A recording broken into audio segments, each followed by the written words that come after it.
Kasi kung wala kang trabaho ngayon, wala kang pambili ng bigas.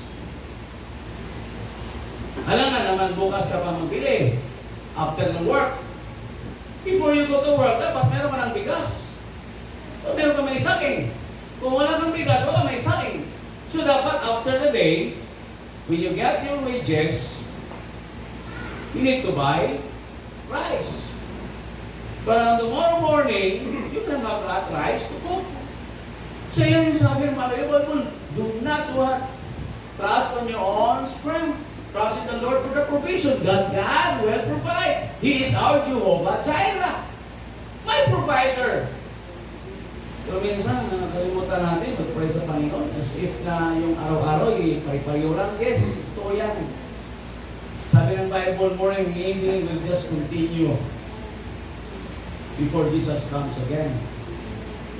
Pero sabi ng Bible, every day, we should not boast for tomorrow. Kaya every day, we need to ask God's provision, Lord. No, each day, I need to ask you, Lord, give me favor. Kaya mga anak Panginoon, ito tayo anak ng Panginoon, hindi man yan basta-basta lang na anak ko ng Panginoon, lahat ng favor sa akin. If you neglect him, ignore him, talaga tuturuan ka ng leksyon ng Panginoon. Na hindi ka magre-rely sa kanyang strength. We've learned about Saul dati, sabi niya, I need to go to war, I have my upload na cabinet here. He did not consult God. Mayroong upload na cabinet ka, talo pa rin kayo. Bakit man? Kasi you are not relying on the Lord, doon ka na lang sa things you rely. Yung Ark of the Lord, meron yung Rod ni Moses. Nandoon yung tablet sa Ten Commandments, yung limana. Pero it symbolizes the presence of God. Pero it doesn't mean, kung mayroon ka noon, mayroon ka rin power. Minsan, direct na yung mga paniniwala natin sa mga bagay-bagay. For example, sa iyong kakayanan. Sabihin mo, kaya ko to. Bakit ako manalangin sa Panginoon? Kaya ko to. Ang galing ko. Pero minsan, naubusan din tayo ng galing. Kaya nga, it keeps us what? Humble. Do you have problems? Go to church. Why? Hannah went to the temple of God. Alam nga paano manalangin sa loob ng bahay. Pero bakit sa pumunta doon? Kasi she wanted to show God na nakapabigat talaga yung kanyang ginadala ngayon. She has a heavy heart. Kasi palagi sa inyo siya sabi niya, bakit ka wala kang anak? Narawawin ka pa naman ng ganon. Di wala ka ng mukha. So, she went to the temple and then what? He poured herself to the Lord. Kaya sabi ni Prophet Eli, Christina, sabi niya, ano ka ba, Makakalasing ka, hindi ko lugar na makalasing ko. Singgero. Sabi niya, anong reply niya? Sabi niya, hindi ako nag-save. Talaga napakabigat ang dinadala ko ngayon. Kaya nga, she cannot utter the very exact words. Kaya yung mga tao ng mga problema, you need to go to church because in the church there is what we call corporate worship and corporate prayer. Alam mo, minsan may mga may mga solidarity tayo, hindi natin kaya na tayo lang.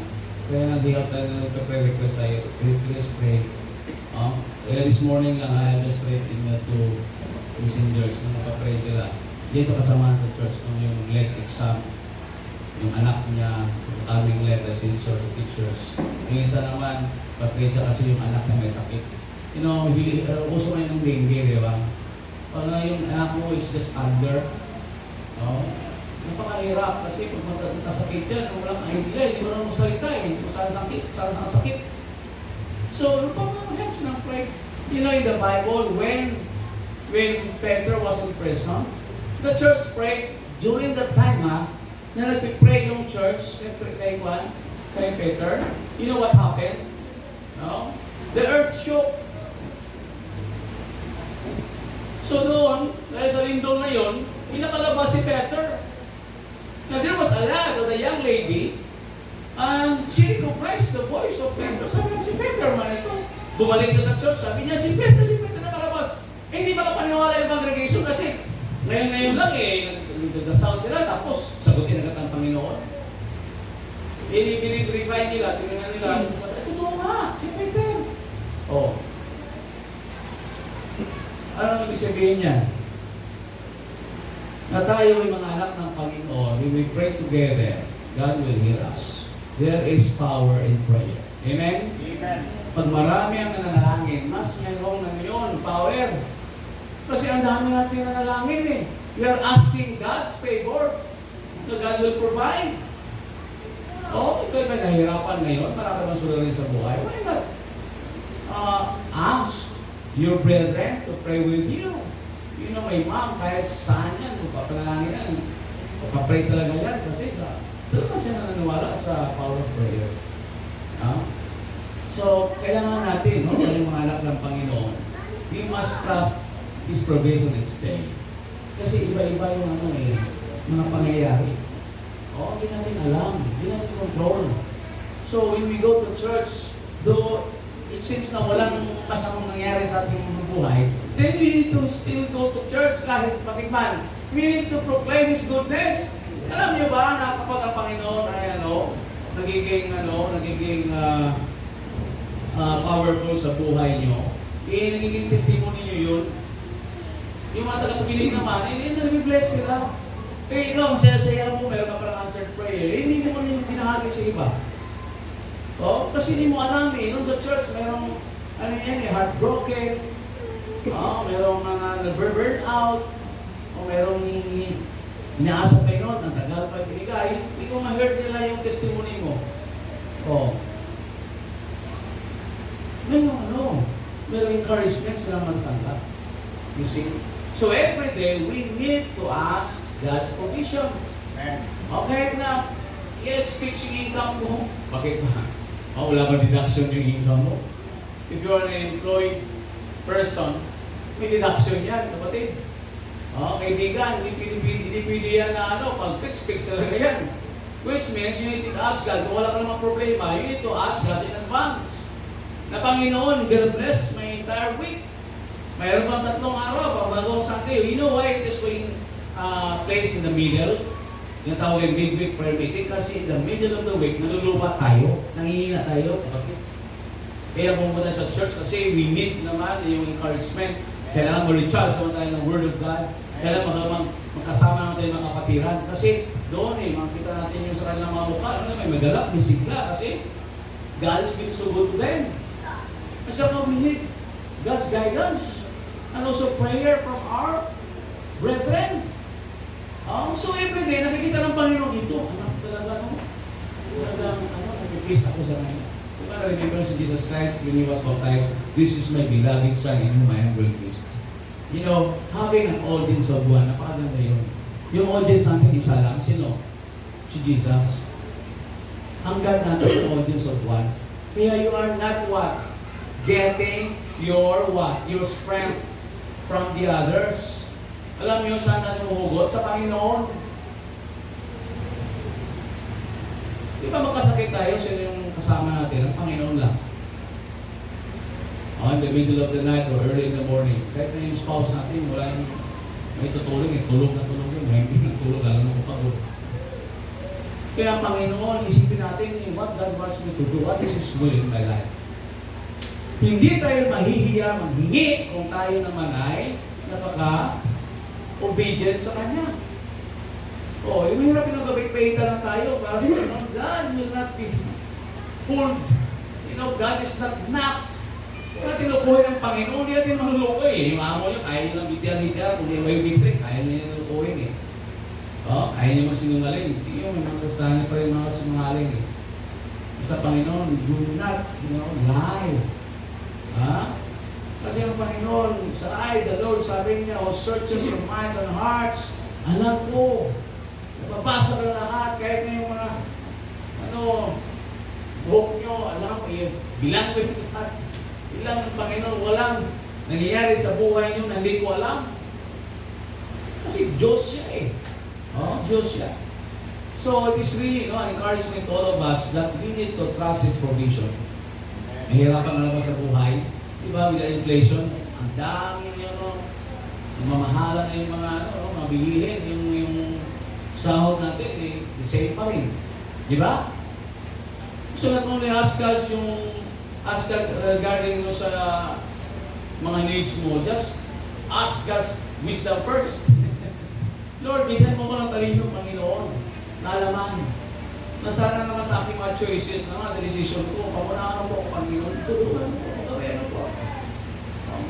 So, if you'll ask us wisdom, di man lahat kailangan pera-peray. Diba, pag marami kang kaibigan, they can lend you something.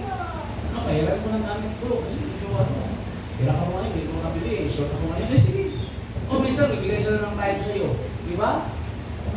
Wisdom, ask God's wisdom, di lahat ng mga bagay, maangkin natin. So, magiging ng pera. Minsan sa magandang looban, sa magiging kapwa. Relational. Hindi ka marunong maging pagkapwa, ano mangyari? You are what? Doing it alone. Kaya minsan, nag-burn out tayo kasi wala tayong kaibigan. Wala tayong time. Wala tayong time sa kaibigan. O kung ganyan rin ang principle, pag wala kang time sa Panginoon, ang hirap talaga manghingi. Di ba? Di ba minsan tayo nahiya yung mga bata pa tayo?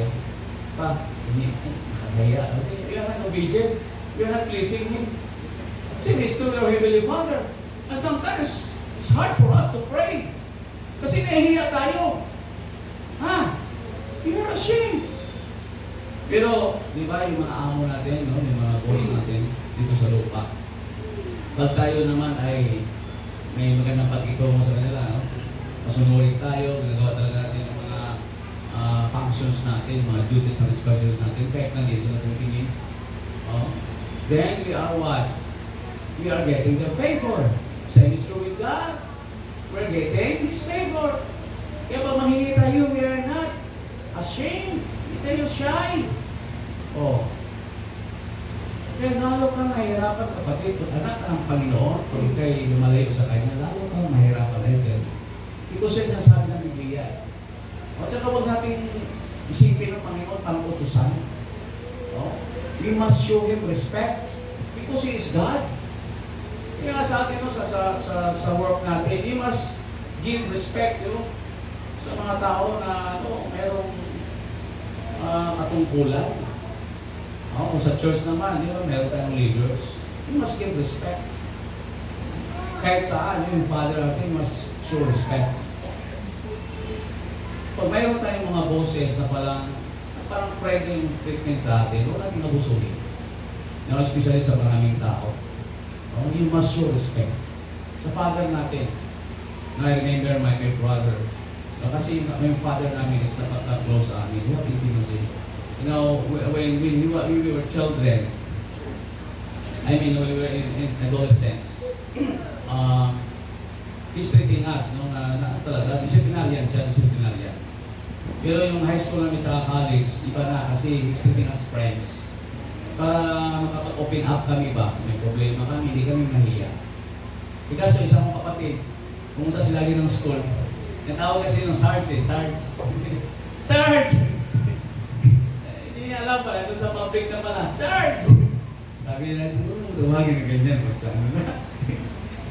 kasi public na yan, Kung ano ba yung tawagan nyo sa papa nyo, pag isipin nyo rin kung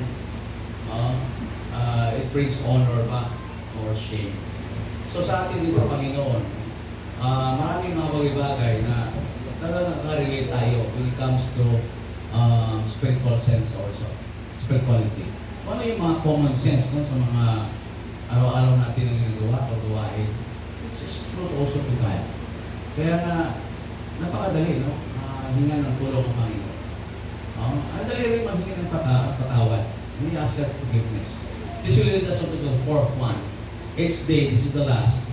The Bible says here, in verse 12, and forgive us our debts as we forgive our debtors.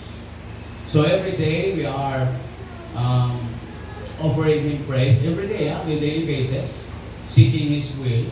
We are trusting His provision. And the last, we need also to ask for forgiveness.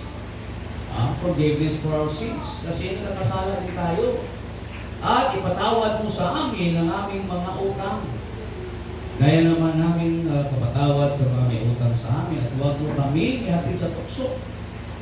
kundi iligtas mo po kami sa masama, sapagkat inyo ang kaharian at ang kapangyarihan at ang kaluwalhatian magpakailanman. Sherawa po. Amen. This is something that we need to include every day. Are we asking forgiveness for our sins? Kasi if you ask forgiveness, ibig sabihin, we know our limitations. Yung tao kasi hindi niya kinikilala yung kanyang mga kamalian, hindi niya nag-improve. Minsan sa isipin natin, no, it's a sign of weakness. No, it's not a sign of weakness. Yung kinikilala mo yung ano mo, yung kakulangan mo, it's not a sign of weakness actually. No? You're showing your real you. Kasi all of us are vulnerable. Be teachable. Be teachable. Yung workplace siguro mas matanda ka. Pero pag yung boss mo kahit mas bata is, mas alam yung nilagawa din. Hindi, makinig ka. Parang yun yung siya kabutihan. Sa episode ng church, minsan saktan tayo, minsan tamaan tayo ng side. It's not really, sinishare yan para, hirapan ka talaga at saka ma-discourage ka sa pag-serve ng Panginoon. That's not the purpose. That's constructive. Para sa kabutihan. Kita yung mga anak ng Panginoon, Romans 8:28, the Bible says, as you know, all things work together for good. Yung mga mistakes natin, dinesign nila ng Panginoon para we can become a better person. You can learn from your mistakes. You cannot undo the past. Nakamali ka na eh. But you can learn from your mistakes. Di ba, in every exams, sana hindi mo makalimutan, di ba, pag-check ninyo yung mali nyo. Dito ako nagkamali. Ha? In our spiritual walk with God, every day we are committing sin. But every time that we can commit sin, we must ask God's forgiveness. Panginoon, patawarin mo po ako sa aking kasalanan. Nagkulang ako sa iyo. When we ask forgiveness, we must mean it. Huwag yung bawi. Hindi siya kanina, bawi na ako sa sunod. Hindi mo na. You have to replace that day. Any given Sunday na pinili mo yung sarili mong kapakanan. You can't replace that. Yung mga fellowship na na-miss mo, you can't replace that. I will not say to you that you will miss the half of your life. That's wrong. Kung yung sabihin natin yung kapatiran natin na nakaka-join ng fellowship ng Sunday worship, you will miss the half of your life. That's exaggeration. Hindi man yung totoo. Kung 80 years ka dito sa lupa, 40 years nawala sa iyo. Huwag natin takutin din sila. Isipin natin sa ating mga buhay, meron tayong mga pagkakamali, kulangan. We will just encourage them, but we must ask forgiveness, number one po ka. Ask God's forgiveness. Lord, I know na naging marupok ako. Tulungan po ako maging strong. Sabi ng Bible, treat you like men. Treat you like men. Magpakalalaki kayo. Tayo mga anak ng Panginoon, we are more than conquerors eh. Kahit na may sakit tayo na dinadala hindi tayo basta-basta lang hinaan ng loob. Baka kung sipon, kung sakit, ayaw ka na mag-church. Huwag mo gawin dahilan yan, baka tuluyan yan ba? Diba? Psychologically, hinang-hina mo eh. Bakit panahon ng payday, lakas-lakas mo? Hindi ko absent din kasi this is the 30th. Ang lakas-lakas. Ha? Kapag nasimba mo, ang daming excuses. Kaya ang hirap, ang hirap. Panginoon talaga, napakaliwanag naman dito eh. Sick keepers, and all these things, lahat dito. Minsan, gusto na tayo hiin. Pero may pagkapakser din tayo. Pag mayroon naman tayo, hindi mo bigay, ayaw mo bigay. Hindi may bigay Panginoon, hindi tayo makatasi. Halimbawa lang yun, kasi palagi tayong close ng hands. People are blessing those generous people. Kasi they experience the generosity of God. Napaganda yun. Hindi na kailangan ipagsigawan natin na nagbigay tayo. Pero that's part of growing up. Kaya nga, yung forgiveness, it means to release the pain. Nirelease mo yun, binigay mo. Ayaw na, huwag mo na isipin yun. Kaibigan, kapatid. Huwag ka na. Malungkot. Yung tawad na kita, matagal na. Yeah? You can forgive. You cannot forget, of course. It's because we as humans, minsan, balik yan eh. Kasi with our senses, pero natawad naman siya. Sabi ng Panginoon, kung di tayo marunong magpatawad, hindi tayo patawagin. Forgive us our debts as we forgive our debtors. Lala niyo yung hari, humingi ng patawaran yung nagkasala o nagkautak. Sabi ng hari, sige, patawarin kita. Okay na yung gumawa ng utang. Paglabas niya, anong ginawa niya? Kita yung nagkautang sa kanya. Sabi niya, bayaran mo yung hindi. Utang. Sinumbong sa hari. Sabi ng hari, napaka-wicked mo. Pinatawad kita tapos di ka marunong patawad sa iyong kapwa. Inalaki-laki yung pagkautang mo sa akin. O ano nangyari? Pinakulong niya. Saka may torture pa. You see? So, even as God, sabi ng Panginoon, have forgiven us. So, be kind. One another. Tender-hearted. Forgiving one another. Even as God, for Christ's sake, have forgiven you. Ephesians 4:32. Tawag ka tayong Panginoon sa kapatid natin, hindi magpatawad. Minsan, yes, masakit, hindi madali magpatawad. Pero kailangan. Kasi every day, we're also committing sin against God. You know, if you want a life that is happy, you're worry-free, when it comes to relationship, worry-free, you must forgive, you must release the pain. Minsan, maging generous din tayo sa ganyan. Huwag natin, suruhin. Kasi dyan sa puso, ito talaga, magkakasakit ka niyan. Diba? Narinig natin yung buhay ni, yung patutuo ni Willie, di ba? Yung patutuo niya. Minsan kasi may mga tao talaga na napaka-negative. Kaya baka isa yun sa dahilan na nasa-stress din ako. Kasi alam nyo ngayon, pag yung immune system natin, nasabi ng mga doctors yan, pag bumaba yan, madali tayo nandalawin ng sakit. Mahawaan kasi napakababa ng immune system natin. Kaya na, sabi ng Bible, think to those are things that are pure. Huwag natin intindihin yan. Pagyamanin natin yung mga bagay-bagay na nakabuti sa ating kapwa. Huwag palaging negative. Masama ka naman, may isip, negative palagi. Mukhang bubiko, negative. Your impression is your expression. Pag yung pinipig mo palagi sa utak mo yung mga negative, lalabas yan sa mukha ka. Di ba we have a saying that says, what's your thoughts because it becomes your words. Words will become your action. Actions will become your habit and later on it will become your character. Wala ka nang ginawa, yung mga mali na lang yung nakikita mo. Sa dami ng mga mali na nakikita mo, hindi ka ba marunong magpatawad? Parang vulkan niya mapuputok yan. It becomes your destiny. Kaya yung mukha mo, palagi nga naka-frown. Pag marinig mo, kahit na positive, gawin mo talaga negative. Huwag ganun. Positive na nga bakit gawa mo pa ng gawa mo pa ng issue na hindi naman dapat gawa ng issue. So, sa Biblia, we must ask God's forgiveness kasi God has been so forgiving to us. And also, we will ask also for deliverance. And lead us not into temptation, but deliver us from evil. The word temptation there doesn't only shows, you are tempted to do something that is evil. It means to deliver us from all trials, from, accidents. Yung iba't ibang klaseng natawag natin na mga occurrences sa buhay natin na pwede madulot ng kasamaan. Like we are praying every day for His provision. Gusto natin every day na God will provide our needs through our work. What if kung aksidente tayo? Kaya nga before we go to work, we need to pray. Pray for God's deliverance. And lead us not into temptation, but deliver us from evil. Do not talk. You know why?